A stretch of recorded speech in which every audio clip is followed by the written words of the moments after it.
It's time for Comeback Sports with Brandon, the Coach Perry, and Pat, the Shot Caller Flaherty. Here we go.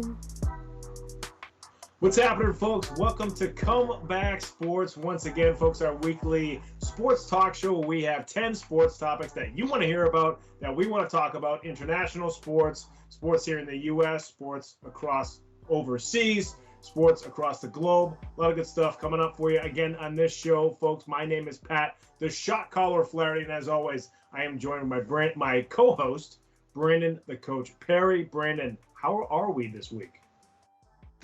Doing good, Shot Caller. What's up, my friend? Hope you've been having a good day. I will say this, that I'm currently eligible to play more games for the Brooklyn Nets than Kyrie Irving, so that's always a plus, right? That's good. I can picture you out there playing point guard with Durant and Harden, and all you got to do is pass the ball. You can jump out there. Why not? Yeah. Play a little I get that job done. I can totally picture it, man. Folks, as always, you can follow us on our social media handles right here at the bottom of the screen. That's our Twitter handle, so you can tweet at us anything about the show, tweet us questions, ask us about anything you want during the week, during the show live, whatever you'd like. Also, folks, take a look at the top of the screen right there. That is our call-in number. You can call into the show live. Just dial that phone number right there. Also, if you don't want to call in live, you're nervous about being on the show live, call us some other time, leave a voicemail, and then we will play back that voicemail on the show and answer your questions as well. Or if you just have a comment, do that as well. Folks, you are also watching us on YouTube right now. So if you are watching us through the Comeback Sports YouTube page, make sure you subscribe to the Comeback Sports YouTube page. That subscription really helps us. We'll make sure we read off our subscribers as soon as they give it to us because that really helps our show. And all the content that we edit out of the show, that our awesome producer Ben Kudo edits out of this show, is just fed right to your Comeback Sports subscription. So you can just open that up and watch everything right there. You don't got to go searching for it all throughout YouTube because there's a lot of stuff on YouTube. You don't want to do that. So make sure you subscribe to Comeback Sports on YouTube. We are going to kick things off here with our first 10 topics because there are only 10 topics. Topic number one, Sox sweeping the Red Sox, or excuse me, walk-off Red Sox. The Red Sox had 2 walk-off wins in the ALDS. That one is Christian Vasquez right there with the walk-off homer. Game 3, I was at the game. It was friggin' awesome. And then, of course, they had the walk-off sac fly by Kike Hernandez in Game 4. Brandon, man, this Red Sox team, I think, is surprising a lot of folks, and the walk-offs are making it exciting. Yeah, I mean, definitely an exciting time here in Boston to be watching this team, and I think they're hitting their stride at the right time. Obviously, to go ahead and to, dispatch the Tampa Bay Rays, who is one of their biggest rivals, but is also one of the best teams in baseball right now because they had the best record in Major League Baseball coming into the playoffs. I believe won 120 games. So it's a big deal to be able to just knock them off and get rid of them early and to move on further into the playoffs. But this was not an easy series to win, like I said, because Tampa Bay has haunted the Boston Red Sox in years past. So to get by them, I think, is a huge relief for Alex Cora and the Boston Red Sox. And I think now, sky's the limit for them in the playoffs after beating this Tampa Bay Rays team. And obviously to do it in this fashion too. What an exciting fashion to do it with those 2 home runs in front of the home crowd too. And me personally, I think once I saw that they, split the series there in Tampa Bay, I said, I think it's an easy win for the Red Sox. I think they're going to come home and win pretty much all the games at home. And that's exactly what they did. Came back to, familiar settings and just played well like they've done all year long playing at Fenway Park. And Fenway is such a historical site, and there was just some more history added with those 2 home runs. Yeah, no question. I mean, usually Red Sox teams hit well in Fenway. A lot of times their lineups are built to hit well in Fenway. One of the things about this year, too, is they've kind of, they were in first place for a long time. Then they had the COVID spread. They kind of went in a little bit of a slump pitching. Their bullpen was really kind of burnt out at a certain point during the year. Then they get swept by the Yankees towards the end of the year. And a lot of Sox fans are saying, number one, are we even going to make the playoffs? And then number 2, are we going to be able to go anywhere? Me as a Red Sox fan, I was like, this team isn't going to win the World Series. They're just not. They just don't have the horses, But as you look at it now, they were able to get through the COVID thing. They were able to kind of, their bullpen was bolstered by a starter in Nick Pivetta, who, you know, is now more of a middle reliever for them. You can also bring in Sale at certain points if he doesn't start for you. You have, you know, Evaldi's essentially your ace right now. Erod actually pitched okay the other day. We've said a few times with Erod, we even had a segment that said, you know, is Erod going to get any better? And he probably isn't at this point, I don't think, but he gets through the 4 or 5 innings, you know, throughout the regular season, and that's not good enough in the regular season. But in the postseason, all these teams are pitching their starters 4 or 5 innings now. So he can kind of get to that point that all these teams are able to get to, where they can then use a ton of pitchers in their bullpen, because they're not playing back to back to back to back. They have 1, maybe 2 back-to-back games, and then they travel. They have a day off. So in the postseason, you don't necessarily need that 7, 8 inning starter. So the Red Sox can kind of piece this together a little bit with their pitching staff. With their lineups, I mean, it's just been exciting because they don't necessarily have a ton of mashers on this team. I mean, Hunter Renfroe mashed home runs during the season. You know, JD Martinez, good hitter. Bogarts and Devers are probably their 2 top hitters. But they have guys like Christian Vasquez, who we saw hit the walk-off home run in Game 3, and then Kike Hernandez, who hit the walk-off sac fly in Game 4, who are just kind of clutch players. They don't have great averages. Their OPSs aren't through the roof with getting on base and hitting for power, but they're just clutch. They seem to come through in the 7th, 8th, and 9th innings, and that's what we're seeing right now. And maybe this is enough. You know, maybe this is enough for the Red Sox to win the World Series, but they've certainly been a lot of fun to watch, and these walk-offs have been a ton of fun to watch. We hope it continues now in the ALCS. Yeah, I agree. We definitely hope it continues. And you brought up a great point with how the season was a lot of up and down for them. But right now they're playing pretty consistent. And hopefully, like I said, hopefully it's a good time for them to hit their stride and be able to just ride it into the more of the postseason. But just quickly, I think that play that Schwarber made at first, you know, that routine play, and then he had that great celebration. I just saw a lot of great comments from Boston fans saying, you know, that's the type of excitement baseball needs, and some showmanship and some fun. So I'm hoping that we see some more of that, and it gets just better too, because obviously it's professional sports, but it's still sports, and we're here to enjoy it and have fun. But hey, let's move on to topic number 2 tonight. And topic number 2 for me is a sad one. I'm not gonna lie, and this hits me at home in a couple of ways, and hits me low and hits me in the gut, because I've been a big John Gruden fan pretty much my whole life. So to have this John Gruden story come out for me is pretty heartbreaking, to be honest. Yeah, this is crazy.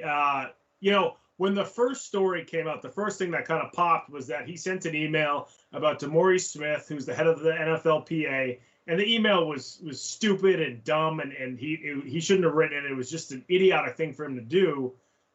So I said, this is, you know, maybe they'll get suspended. Maybe there's something. I don't think he should get fired over just this particular thing.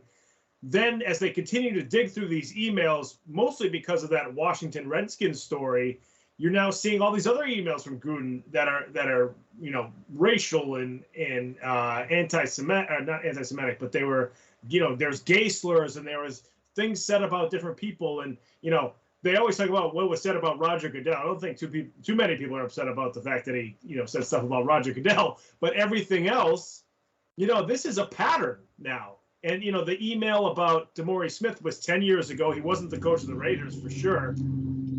And, you know, I was gonna, if we talked about this topic and it was just this one thing, I was gonna ask the question, you know, how far back are we gonna go in a person's timeline with emails, texts, tweets, Instagrams, whatever, and say, you know, how far back are we gonna go to kind of persecute people? But now you're seeing all of this stuff. Some of it was from 4 years ago. You know, it's just a big pattern of Gruden just being an a-hole. So, you know, I'm not shocked that he, you know, I think they said they mutually parted ways. I mean, you know, who knows where that started, but, you know, I think he also understood, and maybe, you know, the ownership and the GM also, Mike Mayock also understood that, you know, his players can't look him in the eye now. You know, Carl Nassib's on this team. You know, the first openly gay active player in the NFL who came out as an active player is on the Raiders. So how is he supposed to look this coach in the eye? You know, so there's no way that he could go back into that locker room, and I think that's the reason that he's gone.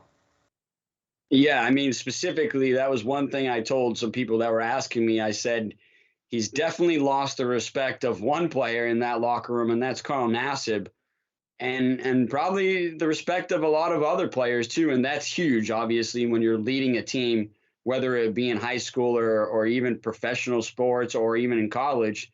You've got to be able to lead by example and lead the team properly because they're all looking to you in pretty much everything, and to be able to set the tone and everything. So too, but you bring up a great point with, how far are we going to go back to basically crucify somebody? And I agree. I think 10 years back is too far, man. People change. Yeah. People change in a week. People change in a year. So I think going that far back is kind of crazy. But then, like you said, when you see the history of it all, and I think the total of it, the totality of it just adding up over the decade, and that's what it really came down to, was like a decade of emails that were pretty much racially insensitive, homophobic, and really disparaging to women also at times too. And it's just really one of those things where I was telling people, like, John Gruden's old school. He's been in the NFL for, over 30 years. So that's over 3 decades in the NFL. He started in the NFL when he was in his 20s. And so he's been around the game for a very long time, around a lot of great coaches that he coached with. He's coached a lot of great players. He coached an amazing Super Bowl team for the Tampa Bay Bucks in the early 2000s. And, that's really when I became a huge fan of John Gruden. So he's been around the game for a long time. And I think this goes back to old school football mentality, where you kind of have a bunch of hard asses, and I guess I can say that because, this is our own show. But, hard asses and that hard ass mentality. And I think it's also plagued football, though, so that it's this thing now that new school coaches are having to answer for it and having to try to fix it. And it's definitely one of those things that we're trying to shake is bringing in a new style of coaching. And so I don't know. This is bad. This is bad for John Gruden. We were just talking pre-show. If we're not sure if he'll ever recover from this. And he's been out of football before, and then he came back, but I don't think it was from anything even close to this. So this is going to be hard to recover from. And I've certainly lost some respect for the guy. I loved him as a coach. And this is another thing too. I was telling people, the Chucky thing is real, right? People have brought that up and tagged him with, being Chucky. We all know the doll from those horror movies, right? And so it's kind of like also like we kind of knew what we were getting too. I also want to say that too. And so everybody knew that. You say that when it wasn't just based off of his facial expressions that people were calling him Chucky. It was the way that he handled himself, off the field as a coach and with the organization. So I do think that some of this should be like, hey, we kind of knew about this guy and we should expect some of this. But I do think it's so over the top. And with like I said, once again, with the totality of it and just the amount, I believe it's just overwhelming at this point. Yeah. And I think also we got to remember these are emails too. You have an audio recording or video of somebody saying something stupid, and then they immediately say, "Oh, I shouldn't have said that." That happens. That's being a human being. You say something dumb, then you're like, "Wow, that was just something really stupid I was upset about." This he took the time to actually sit down and write an email, and then hit send. And it's like it's almost, and it's not even. People go on Twitter and they get emotional and they say dumb things too. And emails are even more thought out. So it's like it's almost like he thought some of this out and then still sent it. And I'm sure there were some that he just fired off because he was upset about stuff. But you just can't do that. I mean, that's just dumb. That's just poor judgment. Maybe because who knows if he thought he would never coach again. He was just going to be in that broadcasting booth for the rest of his career, that none of this would come back to haunt him. I have no idea. But it was just stupid to send in an email, and he's going to pay the price. I don't think he's ever going to coach again. I don't think he's ever going to be in the broadcast booth again. Not sure what he's going to do with the rest of his career. He's not old. He's not Bill Belichick, who's almost 70. He's I believe in his 50s, if I'm not mistaken, or early 60s. So he could have coached for another 10 years. He's got a huge contract, but that's going to be evaporated soon. So I'm not sure what's going to happen with Coach Gruden. But that's going to do it, folks, for topic number 2. Moving on to topic number 3, we're going to stick with the NFL. We're going to stay local here. with the New England Patriots. Pats with a putrid win on Sunday. Watching the game, I was just frustrated. You know, they did kind of hang in there and they ended up winning, which I think is a credit to the team in some aspects, Brandon. But this was just an ugly, ugly, disappointing game, even though it ended with a W. Sad to say it, but we were watching two of the worst teams in the NFL play against each other. And I kept telling myself that, being like, you're seeing two of the worst teams struggling against each other to even get a win. And it was sad to watch as a fan. But in the end, a win is a win. And you definitely are happy to see the Patriots get that win in the end. And they needed it. I think if they had dropped this game, people would have been really questioning a lot of things, questioning Bill Belichick, questioning Mac Jones, questioning pretty much everything about this organization, because everybody knows the Houston Texans and the New York Jets, I believe, are the two worst teams in the NFL. And I think the Patriots are just a little bit better than them at this point, unfortunately. But if you had lost to either one of those teams, and they're going to play the Jets again coming up in just a few weeks, if you lose to either one of those teams, it's just a bad look. So it was good to get that win against the Texans, but boy, it was a struggle to watch as a fan, and it was a struggle for these players to get the job done at times. I do say I think Mac Jones played pretty good, looked pretty good, had that one interception, I believe. But overall, I do think he managed the game pretty well. I just still think this offense is extremely pedestrian. That's the word I love using with them. You just don't see much action out of them. It was good to see Hunter Henry come alive. I think he had a good game. He had the best game, I think, for the Patriots, alongside with the guy that I said has been really earning his money for free agent acquisitions, and that's Matt Judon. I think Matt Judon right now is like the MVP of the Patriots at this point. So hopefully he can continue to bring that pressure to the quarterback, because that's something that definitely helps his defense out. But in this game, you know, two of the worst teams struggling to get a win, but luckily the Patriots were the team that did get that win in the end. Absolutely. I mean, you do go into this game saying, you know, they're missing four of their starting offensive linemen to start the season. The offensive line has already really struggled, even with three out of those four guys healthy. So that's number one. So that you know, I was kind of going into the game like, you know, this isn't going to be a good looking win just because of that. You know, then you just traded Stephon Gilmore. We talked about that last week. We don't have to go over it again. But then Jalen Mills is out for the game because he's hurt. So now you're down to J.C. Jackson. They started Jawan Williams on the outside at the second cornerback spot. He has been a massive disappointment as a second-round pick. Torched. Got absolutely toasted. Then you saw some players who are normally very reliable in Devin McCourty, who probably had his worst game in a couple of years. You know, you had some offensive players who made some mistakes. You had Damian Harris fumbling the ball again in the end zone, where if they score that touchdown, the game might be a little different, because then the Texans might just be like, all right, we're just a terrible team. So you have situations like that. But to me, the sort of impressive part was the rookie quarterback, who could have been like, this is just a terrible game for us. You know, I'm just a rookie. I don't know what to do here. Mac Jones kind of held it together. He had some bad plays too, but in the end, drove the team down the field a couple of times, made a nice play to Hunter Henry in the end zone. Like you mentioned, Henry had his best game as a Patriot so far. He seems to be starting to kind of come along for the Patriots. And then on top of that, you have, Mac Jones making some plays. Nick Folk, who missed an extra point earlier in the game, comes through with the field goal. So they were able to kind of squeak it out. And the one thing that's positive that I will say about the Patriots is I think they have enough talent to get better as the season continues to go along. We've been saying they're going to get better.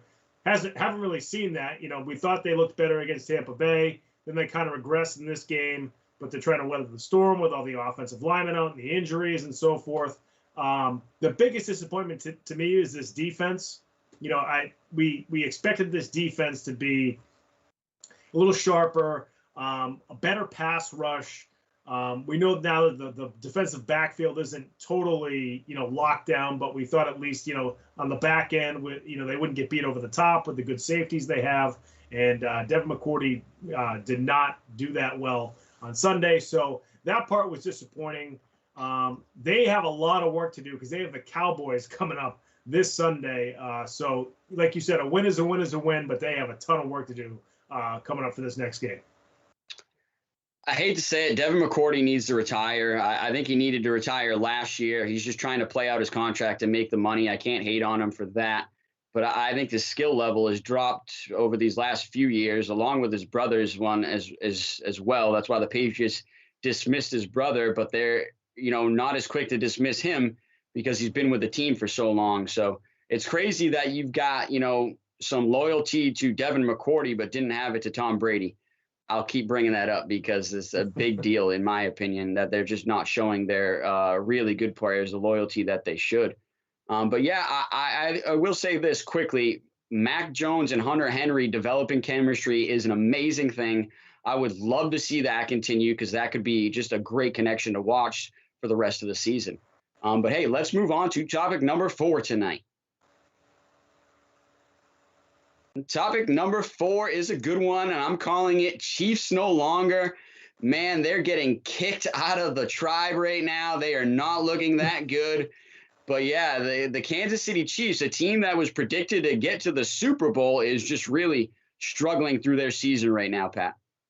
Yeah, over the last probably 3 seasons, the Chiefs have been one of those teams where you're like, put them in as one of those top 2 teams in the AFC, or put them in as a Super Bowl contender. And now this is the first time since Pat Mahomes has been the full-time starter where you're like, are they a playoff team? Are they going to get to the postseason? I mean, they play in one of the toughest divisions in the NFL because now you've got the Chargers, the Raiders. We'll see how they do after this whole Gruden thing, but they've been kind of frisky. So you have a solid, AFC West. Denver's not easy to play against because they have a consistent quarterback now and a really good defense. Excuse me, but they, their defense looks horrible. They don't have the same guys they used to have on defense. They don't have the Eric Berrys anymore, the Derek Johnsons, or their defensive line doesn't have the pass rush that it once it used to have. So they just don't look right now, and they can't really run the ball. And even though they have this high flying offense, you still need to kind of keep teams honest. It's great that Pat Mahomes can throw a pass behind his back, but they're not hitting those like 5-6 yard out plays or slants where you need to pick up 6 yards on a 3rd and 5 or whatever. And it just seems like that's just not happening right now. And that's their biggest struggle. So they need to kind of go back to basics a little bit, I think. Andy Reid's this innovative play caller, but he kind of needs his team to kind of get back to a little bit of fundamental football. Pat Mahomes can make any kind of throw he wants on the field, but he needs to get back to doing his, 5-7 step drops where he can hit guys, on out balls into the sideline and things like that. So it seems like they've kind of lost their way a little bit. They have the coaching staff to right the ship. Andy Reid, Eric Bieniemy, those guys can get it done. You have the best quarterback in the NFL still, I think. And you have an elite tight end, an elite receiver, and maybe they'll make a trade at the deadline for a defensive player depending on where their record is. I mean, if they're at a point where they're possibly not a playoff contender, they might not make a move and then just try to reset for next year. But they still have a ton of season left. They still have plenty of horses to go on a run. But right now, they are trending in the wrong direction. Definitely trending in the wrong direction. Luckily for them, it's still early enough in the season that they can definitely right the ship, but it has to come. I would say this next game, they have to get a win. They've now put themselves in must-win territory so they can get that confidence back and go on that exact streak that you're saying they're capable of pulling off. And I believe it. I believe that this team is talented enough to still make the playoffs and go on a run with a quarterback like Mahomes and, like you said, Travis Kelce, Tyreek Hill, and I'm a huge fan of McCole Hardman as well when you get the ball in his hands. So I think this offense is still lightning right now, but you brought up 2 great points for the Kansas City Chiefs. First, on offense, they've really got no run game that they can rely on, and then they just took an injury with Clyde Hilaire there, which is big for them in their backfield. They don't really have many other stud running backs to go to. They haven't been able to run the ball that well behind that offensive line. So I'm going to say this. If I'm Andy Reid, I've now got to think about putting the ball in Patrick Mahomes' hands much more often and throwing the ball 40, 50 times a game And like you said, getting creative with my play calls. Maybe even, like I said, Mecole Hardman is such a speedster. Get him in the backfield so you can get the ball into his hands as well. And also maybe help with your running game in that form of like having your wide receiver back there. Or like you said, having these short throws, which sometimes is an extension of the run game, we say as a coach. And depending on if it's a flare to the wide receiver or a wide receiver screen, or even like you said, just some of those quick game throws of a slant or a quick in where we can just get the ball moving, get the ball out of our quarterback's hands quick, and then just, eat some yardage and accumulate some yardage that way. So I do think that this team definitely still has a chance, but defensively, they just look really bad right now. They look stale. They're not, like you said, they're not getting after the passer. On the back end, they're not making any plays. Ty Matthew has not really been making any big plays, which is key for him, I think, as a player. And so I don't know. I think defensively is really where they really need to clean it up. I think that's where they're going to struggle the most in this season. But offensively now, I'm thinking, hey, I've got to score more points because my defense is definitely going to be giving it up. But like I said, if I'm that great coaching staff, like you said, I've got to rely on my number one player right now, and that's Patrick Mahomes. Yeah, no question. I mean, that's the guy, when things are going tough, you do lean on your superstars to try to kind of dig you out of it. That's what you pay them the big bucks for. I saw a story this week too, is that, we talked a few weeks ago about how the Baltimore Ravens are in a tough spot because all their running backs are getting hurt. Now, all of a sudden, teams are calling the Ravens to take some of their running backs because they need backs now. And Latavius Murray's been so good, and some of the other guys have been so good filling in for them. You wonder if the Chiefs might even, with Hilaire, who's even more of a kind of a scat back, third down back anyway, would they try to trade for, you look at the Texans who might be selling off at the deadline. Would you trade for like a Mark Ingram or somebody like that who's a between the tackles runner, who runs hard, who's a veteran, who's been in playoff games before? Maybe you trade for a guy like that if it comes cheap, with like a 5th round pick or something like that. Maybe you try to get a guy like that who can help David Johnson. David Johnson from the Texans. I think he would be even cheaper, and I think he's still got more left in the tank than Mark Ingram. Yeah, that's probably even a better option there. He's a good receiver out of the backfield as well. So David Johnson could be the guy as well. So that'll be interesting to see if the Chiefs try to make a move at the deadline for defensive players or for maybe more of a early down running back. Still early, but the Chiefs not looking pretty right now. And that's going to do it for topic number 4. We're going to move on to topic number 5 now, and continuing to stay in the NFL. Rookies are balling. We got a couple of rookies. Ja'Marr Chase of the Bengals, who's been an awesome receiver so far. And then on top of that, we got Trevon Diggs, who's been an outstanding corner for the Dallas Cowboys. 2 rookies who are probably the 2 favorites for the rookies of the year so far, offensive and defensive, Brandon. Yep. What are you liking out of these guys? Definitely the 2 that are leading the charge there for offensive rookie of the year and defensive rookie of the year, Ja'Marr Chase and Trevon Diggs. First with Ja'Marr Chase. Man, this kid is lightning in a bottle. He just scores touchdown after touchdown after touchdown. And I'm telling you what, all those critics that were talking trash about him in the preseason with his few drops and how he talked about how he had to make the adjustment from the pro game to the college game, because in the college and high school game, there's actually stripes on the ball. There's white stripes on the ball. In the program, in the pro game, it's almost like program. In the pro game, there's no stripes on the ball, and he was having to make that adjustment of just basically spotting the ball to get his hands on it. Quickly has made that adjustment now and is absolutely lit the NFL on fire, man. And as boy, has he put himself in elite company with only him and Randy Moss in this same category of having 400-plus yards and 5 touchdowns in their first 5 games as a pro. I mean, that is elite company to join when it's just you and Randy Moss in that conversation. I think that's pretty good conversation to be a part of. But we all know how Randy Moss turned out, arguably the best receiver of all time, up there with Jerry Rice and Larry Fitzgerald, I'd say as well, and a couple other guys. That's a huge argument that we could get into. But Randy Moss is definitely part of that conversation, is up there as one of the greatest receivers of all time. And Ja'Marr Chase has now topped him at it in his first 5 games as a rookie. So I think sky is truly the limit here for Ja'Marr Chase.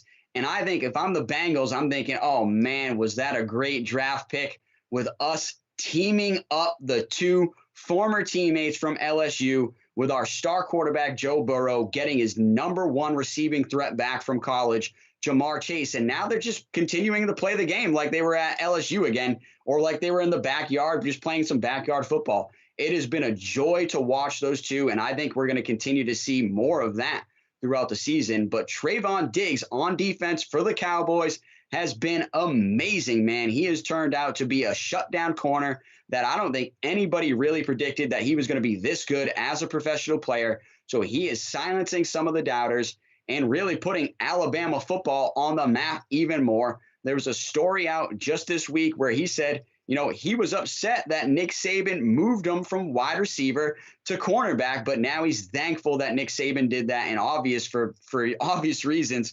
But I wanted to say this, and I tweeted it out. You know, when you're a player, you just got to trust the coaches. Our job is to put you in a position to be successful on the field and off the field. You've got to trust in that process, and this is a great, you know, success story of that with Trevon Diggs and Nick Saban. And Nick Saban has really turned out another great player like he does year after year after year. But just a great story. Both of these guys tearing it up. And I expect them to continue to tear it up. And unfortunately, like you said, the Patriots playing the Cowboys coming up. So Trevon Diggs is going to be all over these Patriots receivers. And I'm not sure who the Bengals are playing next, but I'll tell you what, Ja'Marr Chase didn't score a touchdown last game. So I'm predicting he's going to score another one this week because that guy has just been on fire. Yeah, I mean, like you mentioned, during the preseason with Ja'Marr Chase, he had so many drops. And like you mentioned, I didn't hear that story about the difference in the ball, but it makes sense. I'm surprised we don't hear more about that. He's been the complete opposite to start the season. He clearly, you know, I'm sure he's putting in extra time, too, with Joe Burrow, with the connection those guys have. And, you know, unfortunately, he can't block because that's what the Bengals need now more than anything is because Joe Burrow keeps getting nailed in the backfield. Yep. But when he's able to get a pass off, he's throwing it to an awesome receiver, Ja'Marr Chase. He'll be a top 10 receiver in the NFL in no time, maybe even this year. We'll see. But he's silenced a lot of critics. You know, he's not the biggest receiver. He doesn't run 4.3, but he's just a baller, like you mentioned. And then Diggs, like you mentioned, you know, changed his position from wide receiver to corner. And his brother is Stefon Diggs, right? Of the yep. Bills. Used to be of the Minnesota Vikings at the time. He actually called Stefon and said, you know, I think he was really emotional. Like, I'm not going to be a receiver. I'm sure he was thinking about, you know, how well his brother was doing. And Stefon said to him, listen, it's Nick Saban. Trust what he says. You know, let him coach you and you'll be a great player. And now he's turning out to be, at least so far, a great player for the Cowboys. So, you know, this is exactly, you think about the Cowboys draft now. You got Diggs and Micah Parsons in this past draft. And, you know, this is the year for the Cowboys. I don't like the Cowboys. I hate Jerry Jones. But they look good. They've done a real nice job. You now have, you know, a guy like CeeDee Lamb. You have Micah Parsons, Trevon Diggs. Yep. You have a ton of young guys. Dak Prescott looks great right now. Yep. We didn't know coming off the surgery how he'd look. He looks great. You know, if their offensive line holds up and they can maybe bolster their front seven a little bit, you know, watch out for the Cowboys because they look awesome. But these two rookies have been unbelievable. Yeah, no, I agree. They are truly balling out, and it's, you know, the category is perfect for these two. I think they're going to continue, and we've got to stay on top of it because I really wonder if they can continue it up for the rest of the season and earn those awards, like we said, of being, you know, Rookie of the Year on offense and Rookie of the Year on defense. But just quickly, you know, I was looking at Patriots tickets, and, you know, they're about $300 or $400 a ticket for that Cowboys game. And boy, I don't know if you want to pay that much to see the Cowboys hang, you know, 35, 41 points on the Patriots. Because like you said, Dak Prescott is just playing amazing right now. That defense is looking amazing right now. I've got to pick the Cowboys to win coming into Foxborough. And that's unfortunate to say, but I think that's exactly what's going to happen because this Cowboys team is looking really hot right now. And credit, you know, give credit where credit's due. Like you said, they have been doing a good job drafting some amazing players. And now they're starting to see the fruits of their labor really happen and pay off. So, you know, credit to them for getting it done. But Trevon Diggs and Ja'Marr Chase are absolutely balling out. Can't wait to watch them the rest of the season. But let's move on and rock on to topic number 6 tonight.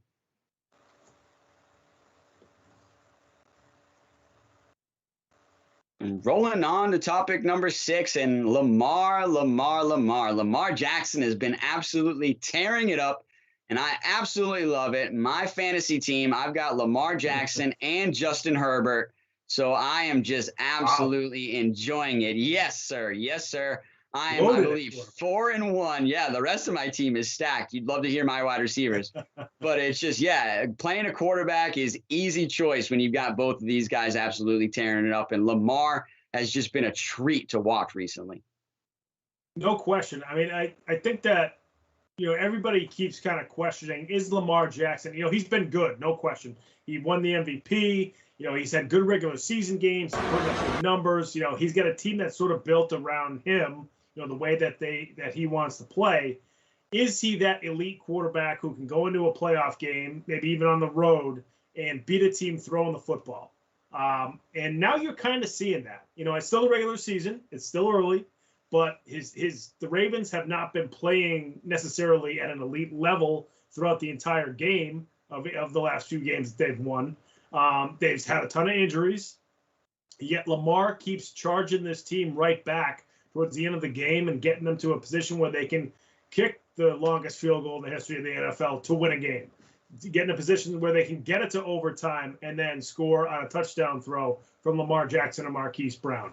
He's been doing the things that veteran winning quarterbacks do. Even if his team isn't playing great, even if they have injuries, he's somehow getting his team to find a way to win. And it's been impressive. I mean, this is something that I think a lot of people questioned, could Lamar Jackson do? And he's showing his critics that, yes, he can do this. Now, again, still going to do it in the playoffs. But this year, it seems like Lamar has taken it to another level. I still wouldn't put him in the Pat Mahomes. I don't know if I'd put him with Josh Allen just yet, but they are really close. Herbert kind of looks awesome, but I would put Lamar maybe ahead of him just because of his sort of resume right now. Lamar's just won more games, but Herbert looks great. But, he's kind of that second tier of quarterbacks right now, which I don't know if at the start of the season people would have put him there. So he's been awesome to start the season. He's absolutely tearing it up, and he's put himself in the MVP category again. I think he's already getting some votes there, and if he can continue this season up and lead them into the playoffs and get that playoff win, like you said, I think he could get himself a second MVP. That would not be a surprise to me with the way he's playing and carrying this team right now. Like you said, the team is built around him, and so he's got to carry it at times, but that's exactly what he's doing with his play right now. And I had even tweeted out once again, not bad for a running back, because that's, his quote that he loves saying. He loves saying that because, when he came out of Louisville, all the scouts were saying that he should go play running back or wide receiver. But he's like, no, I'm a quarterback. I can get it done. He's once again proving all the doubters wrong. This guy is a quarterback. So, hey, not bad for a running back, right? No, this is a quarterback, man. Just in his most recent game, just the other night, went 37 of 43 throwing the ball, almost had 400 yards throwing the ball, 4 touchdowns. Then he had another 68 yards running the ball. We're talking about arguably, I think, the best dual threat quarterback in the game right now, because Patrick Mahomes doesn't run much at all anymore and looks to protect himself, which I totally get. Get that. But I think Lamar Jackson is that quarterback that is still, like, when he gets a chance to use his legs, he does it. And he runs the ball quite often. So I think he is the best dual threat quarterback in the NFL right now. And like I said, he's got these MVP votes, and he's got these Baltimore Ravens playing at such a high level right now, winning games and coming back to win games too. So it's at any point you can't count them out of any game at this point, because Lamar Jackson is playing so good, and that connections with his tight end Andrews is just sweet to watch. And then he's building a great rapport with Marquise Brown now. Marquise Brown is really starting to develop as a wide receiver. So, man, that's another team drafted well, and they're starting to see the fruits of their labor again as well. But, yeah, this Ravens team is looking good, and they are hot right now. Yeah, no question. And the only thing I worry about is something that you just mentioned, Brandon, with Lamar Jackson, is that, Pat Mahomes has now done a good job of, even though he can run with the football, kind of runs for the first down, then gets out of bounds. Russell Wilson has perfected this as a good running quarterback who but can still throw from the pocket. He'll escape pressure. He'll run for the first down. After he's a yard past the marker, he'll go out of bounds. So he doesn't take that big hit. And Lamar Jackson's still really young. He's a tough quarterback. He's going to continue to be able to take hits, but at some point, I am worried that he's going to take a tough hit that might take him out for a few games or the rest of the season. So I hope he then kind of develops that skill, because that's what it is. It is a skill, is to learn how to run for the first down. If you don't have, if you're not going to take it for a touchdown, at least, get out of bounds. Self-preservation is what a lot of quarterbacks have to do now. And I just hope that he learns how to do that, because if he does, he's going to be right up there with everybody else. That's how good he's been playing this season. And folks, that is going to do it for topic number 7 here on Comeback Sports. And my apologies, that was topic number 6. This is topic number 7, F1 Battle of the Year. The question we have, Brandon, was the Hamilton-Checo Perez Turkey Grand Prix battle better than the Hamilton-Alonso Hungary battle? So was the battle that Hamilton was involved in the Turkish Grand Prix a better battle than the one that he was involved in the Grand Prix in Hungary? Well, just first off, I'll start this off with a big comment that, Lewis Hamilton is the king of F1, considering he's in both of these conversations of the battle of the year right now in F1. The first is here. We're talking about the battle that he had with Checo Perez, Sergio Perez of Red Bull at the Turkey GP this past weekend. And it was beautiful to watch. I said, the race was kind of a little boring, but the battle with Hamilton and Perez was the true race to watch. Boy, was it amazing. They battled like wheel to wheel for about 6 corners, and it was just absolutely fun to watch. I'm telling you, that was the real race to watch. In the end, Max Verstappen came up and thanked Sergio Perez for basically holding Lewis Hamilton back. Lewis Hamilton only finished P5. Max Verstappen finished P2. So strategically, it was huge for Red Bull that Checo did his job and battled the king of F1 and held him back. But, man, at one point I was like, oh, man, Lewis is definitely going by him here. But then back on the straight there, they went even, and it was Red Bull power versus Mercedes power, and it stayed even. And down into turn 1 in a slick, wet track, Sergio Perez, shoved it down inside there, and all clean, all fair play. Some beautiful racing from 2 of the better experienced drivers in Formula One with Sergio Perez and Lewis Hamilton. It was a real joy to watch. And like I said, I think that was the real treat of the Turkish Grand Prix. But I've still got to say the battle of the year is not that, man. It's got to go back to that Hungarian Grand Prix when Lewis Hamilton and Fernando Alonso battled it out for, it seemed, about 5 or 6 laps. So that's the difference in there. This battle with Checo was for about 5 or 6 corners, maybe 7, maybe half a lap, arguably. This battle with Fernando Alonso at the Hungarian Grand Prix lasted for 5 or 6 laps, and it ended up being strategically bigger for Alpine, with Fernando Alonso holding Lewis Hamilton back so Esteban Ocon could get his first win in Formula One. So I've really got to think that that was the true battle of the year, Lewis Hamilton and Fernando Alonso at the Hungarian Grand Prix. But second, in a close second, is this battle between Lewis Hamilton and Sergio Perez at the Turkish Grand Prix. But like I said, there's one main cog in there in both of those stories. That's Lewis Hamilton, the king of F1. Yeah, that's probably a good call. I'm going to cheat here a little bit. The one with Alonso was probably the better battle, but I think the one with Perez was the more important battle. You mentioned that the race was a little kind of slow, kind of sluggish. It's raining out. It was a little bit of a boring race. Bottas drove awesome. And then Verstappen coming in second. That was kind of like, 1-2 right there. But the fact that battle was between Hamilton and the other Red Bull driver, I think was very important. We should also say that Hamilton took the engine penalty to start this race as well. And now for him to climb up, he had to try to get by Perez, and that was huge to be held off by Perez to help Verstappen. And you got to also look at the F1 standings right now. between Verstappen and Lewis Hamilton and say, this was probably more important because of those standings, and now Verstappen is back on top. So, like I said, I think this one was the more important one for the fact that it made the race a little bit more exciting when the race was mostly boring. And then number two, the huge effect it had on the standings between those two drivers who are battling it out for the top two spots, battling it out for the top spot here late down the stretch.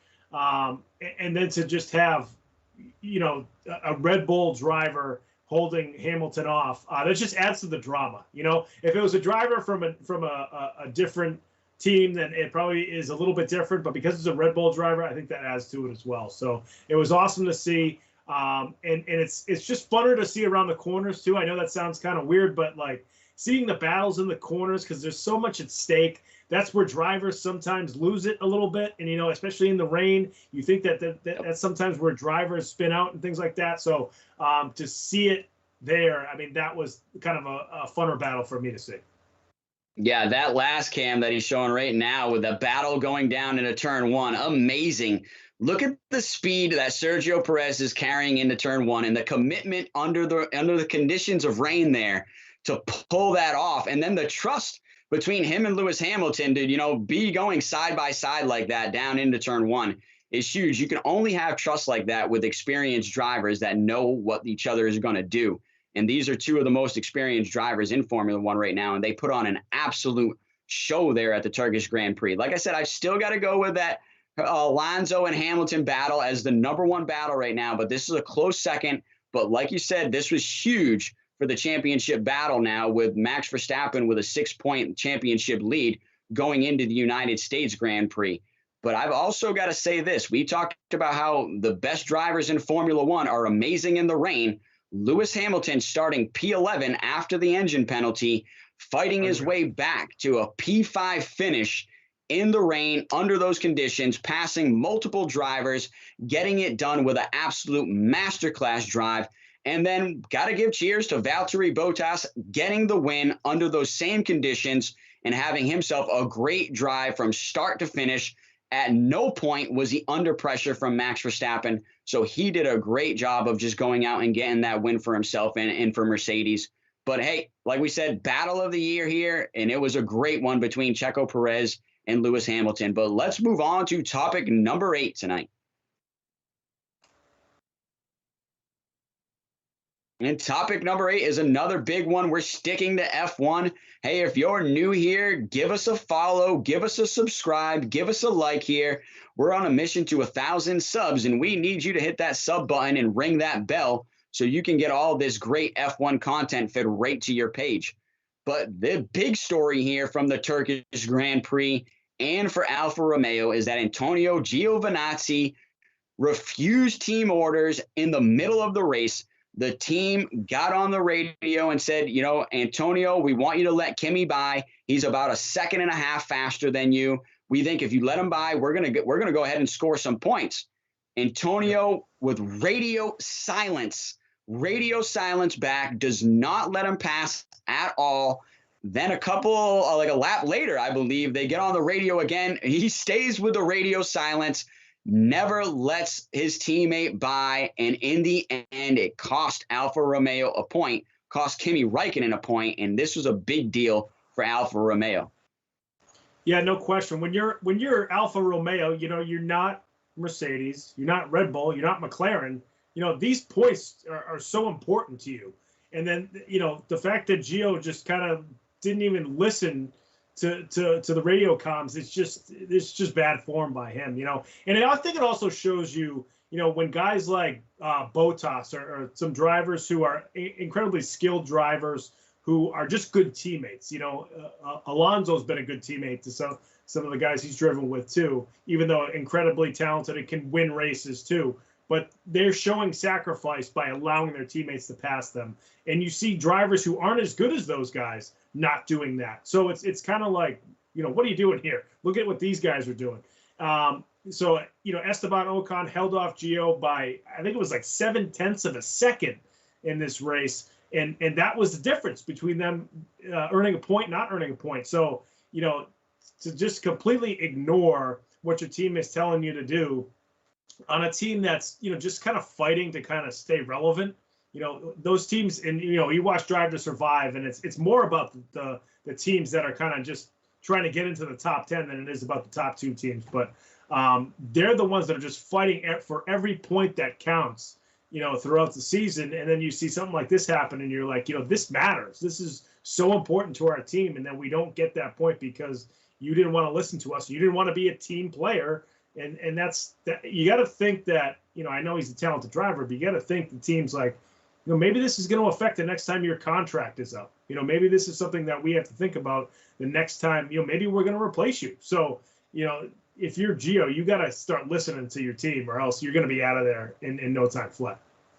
That's the exact point right now. And you bring it up right now is he's in a contract negotiation currently to even come back for the 2022 season. And right now, that's just a bad look, honestly, when you do and pull something like that and refuse team orders. But I personally think that he is in such a fight to keep his Formula One seat that he felt like he had to show good form there and keep his teammate at bay and maybe go and try to score that point himself. And he just couldn't do it. The team had all the information of the laps that he was pulling and the laps that Kimi Raikkonen were pulling right behind him. And they had all the info that said, hey, Kimi Raikkonen is a second and a half faster. You've got to let him through. He's going to be able to put up amazing pace. Go ahead and pass Esteban Ocon, who, by the way, did a zero-stop race, by the way. A zero-stop race was one of the first times going back, I believe, 20-something years that it's been done in Formula One, was completely legal because it was a wet race, so he did not have to change his tires and make a pit stop. But it's the first time it's been done in a long time in Formula One. But they knew that it really wasn't going to pay off if Gio had let Kimi Raikkonen through. Kimi Raikkonen had the pace to get in the top 10 and steal that point from Alpine and Esteban Ocon, but Giovannazi held him back. There was some footage at one point where both drivers, Antonio Giovannazi and Kimi Raikkonen, approached Daniel Ricciardo, who was struggling this week in the McLaren, and they approach him at high speed in Sector 3, and they both go by him at blazing speed, but Kimi Raikkonen is all over Antonio Giovanazzi and Daniel Ricciardo, passes them both. If Kimi gets by Antonio, I think with the pace that he had left on those tires, he definitely goes on to score a point, which, like you said, is huge for these Formula One teams, especially the ones that are at the back of the grid, right, fighting for this cash that's left over in the end from all of the big teams. So this was huge for the team, a complete fail for Antonio Giovanazzi, a complete fail for the team. The team was quick to come out and complain about it publicly as well. So that's even more pressure now put on Antonio Giovanazzi, that he has now got to really have a great season to finish here over these last 5 or 6 Grand Prix. But I really do think it's over that contract negotiation and over his seat. He is fighting to keep his seat in Formula One. There's been a lot of rumors over that seat getting filled. And guess what? He's really not been in any of those rumors. So he's really trying to fight for his life now in Formula One. And I don't doubt it, but he has got to really be calculated in the moves he make. I think at that point, if I knew I didn't have the pace in that race, I'm going to go with team orders and keep my team happy, which is also going to give me more of a chance to possibly renegotiate and keep my seat in Formula One. But he just didn't do it. But other quick news for Alfa Romeo that came out this week was the partnership that Kudo had brought it up earlier. Producer Ben had brought it up with Andretti Motorsport, and Andretti Racing has now bought in Alfa Romeo Formula One. So that's some good news going forward for Alfa Romeo with getting some additional funding for the team. But that also means additional funding to buy additional drivers. So, you know, that could be also bad news for the guy that we're talking about with Giovanazzi. So I think, yeah, big news for Alfa Romeo. Yeah, and you got to remember the guy who just won this race, Bottas, is going to be with Alfa Romeo.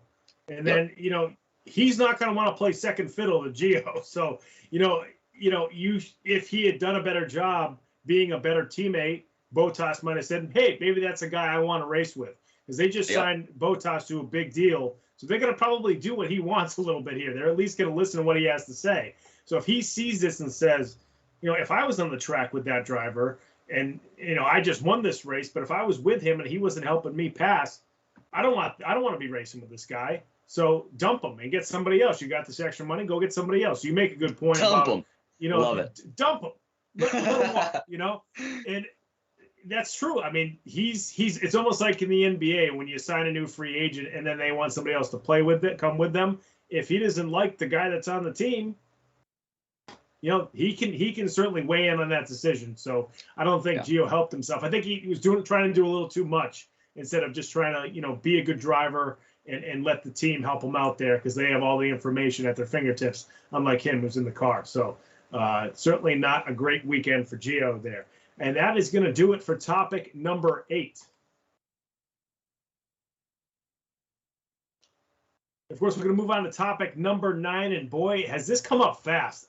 F1 racing coming back to the U.S. to Austin, Texas, Brandon, after not having it last year because of the pandemic. There was a limited schedule last year for last season for F1. So now it's coming back here in 2021, and F1 racing fans in the United States got to be pumped that this is about to happen. Yeah, well, hey, we've had a couple of shows that were F1 light where we only had one F1 topic. This week we're F1 heavy. This is our third F1 topic. So, hey, F1 fans, give us a subscribe. Give us a like here at Comeback Sports. We need you, man. But, yeah, I am super excited for the United States Grand Prix. And it's not this weekend. It's the weekend following. So we're doing a preview of it. So, we can be talking about it for a couple of weeks now because it's going to be an exciting race. And I think it's also going to be a championship contending race and have big ramifications in the championship. I think, Mercedes is going to have to do anything they can to push Lewis Hamilton to the front to win the United States Grand Prix. But the good thing for them is they have a great car to go around the track at Austin, at COTA, the Circuit of the Americas, which is, man, what a great name for that track. I love saying COTA. I love saying Circuit of the Americas. It just sounds sweet. But, yeah, I think the Mercedes car is suited for this track.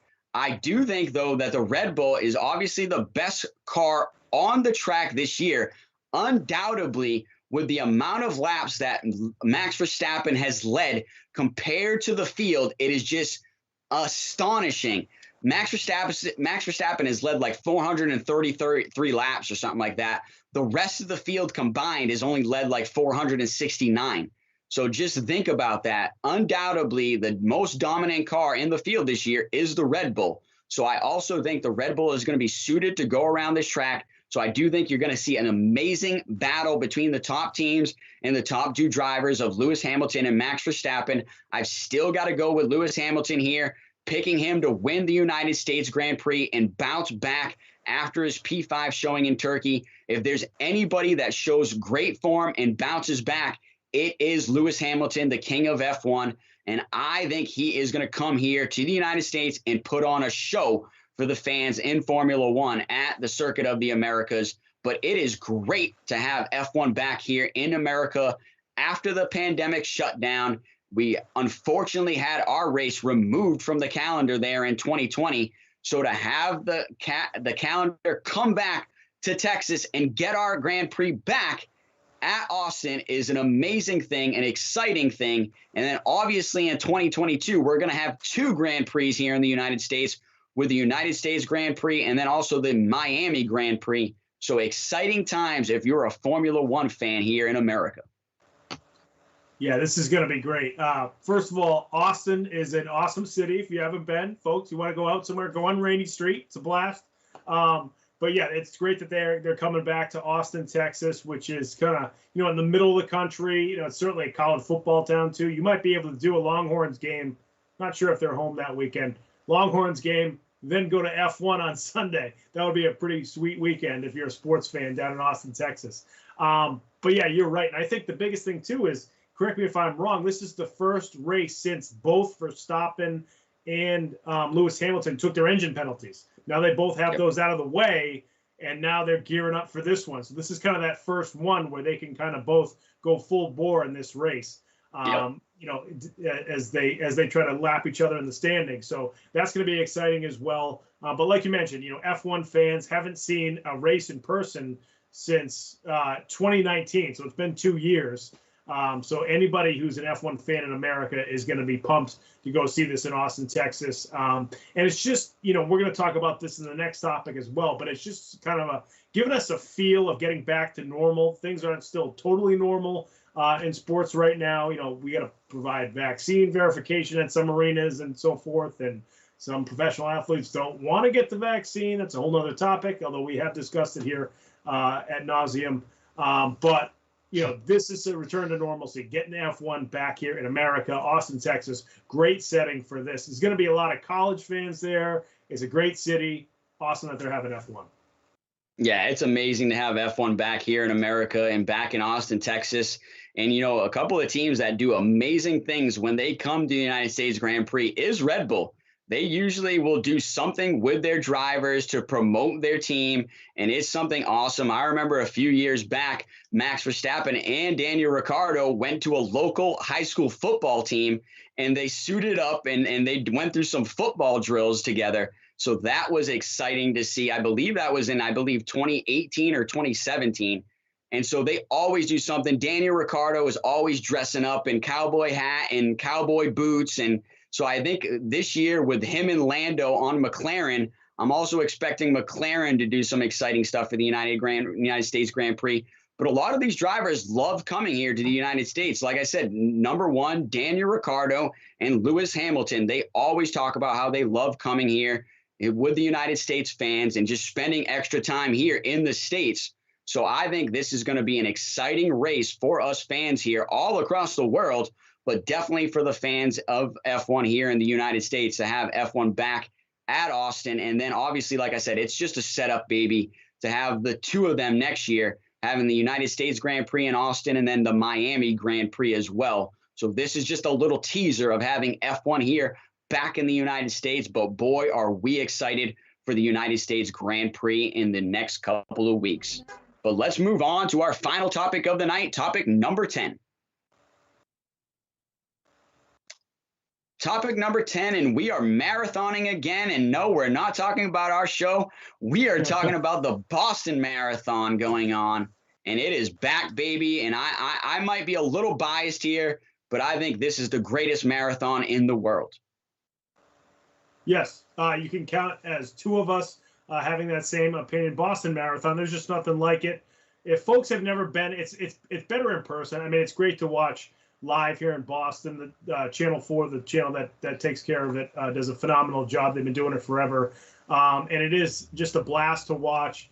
And we've missed it here. We've missed it not just in 2020, but then on Patriots Day in 2021, we didn't have it because, we were still getting vaccines out and it just wasn't safe to have it this year in April. So they postponed it again till the fall, now in October. And it was cool also to see, normally I've been to the Red Sox game that's at like 11 o'clock on Marathon Monday. You go to the Red Sox game, then you leave, you either try to get to the marathon to watch it again, or you go to a bar, or you head home and you can watch the rest of the marathon.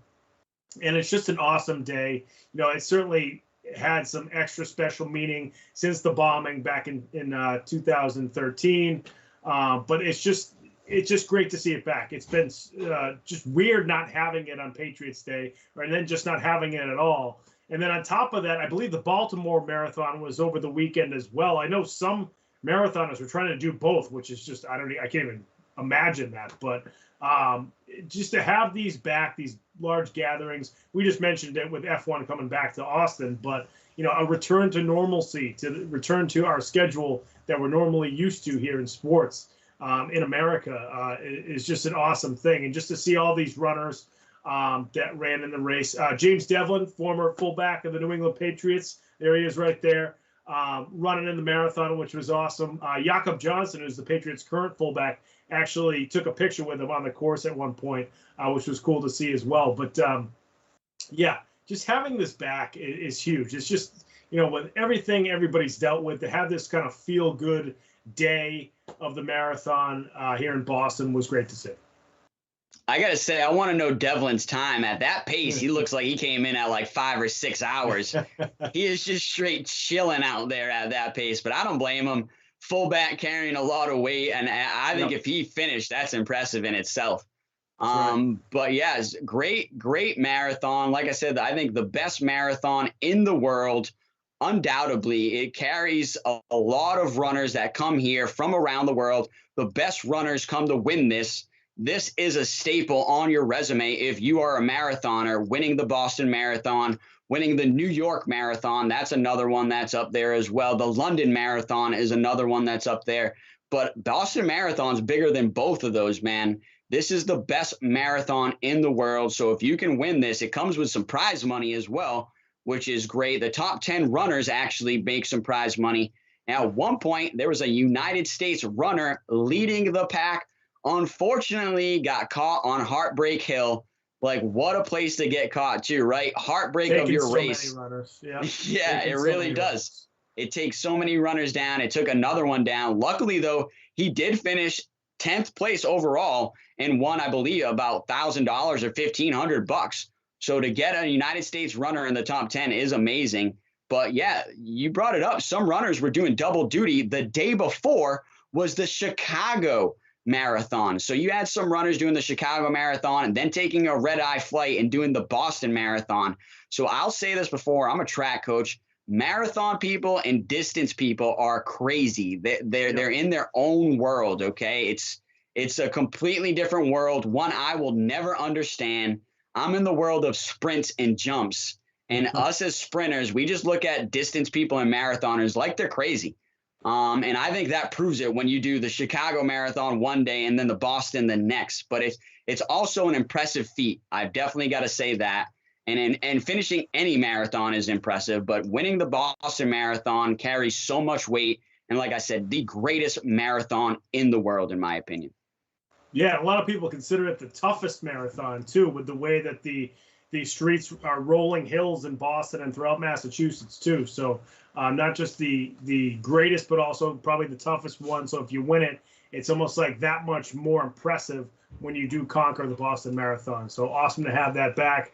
And again, brought some normalcy to the Boston area after being, irregular for so long.